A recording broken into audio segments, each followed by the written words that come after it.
Odamlar baxtsiz bo'lishi mumkin, biroq baxtsizlikning sabablari har xil.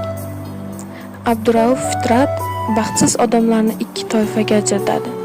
Birinchi toifa o'ziga ishonchsiz, hayotga salbiy qarashga ega insonlar. Bunday odamlar o'zini yetarli darajada bilmaydi. Ular o'z qobiliyatiga ishonmaydi. Har bir qarorni tashvish bilan qabul qilishadi. Ular baxtni ichki tinchlikda emas, balki tashqi muhitda izlaydilar.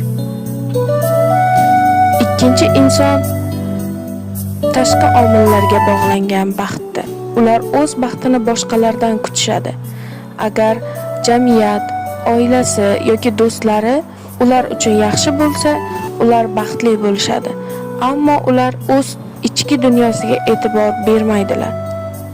Fitratning fikriga ko'ra, baxtsizlikni yengish uchun inson o'zini anglashi va ichki kuchiga tayanishi kerak. O'zidan ishonch hosil qilish va tashqi muhitga qarshi kurashish haqiqatga, baxtga erishishning asosiy yo'lidir.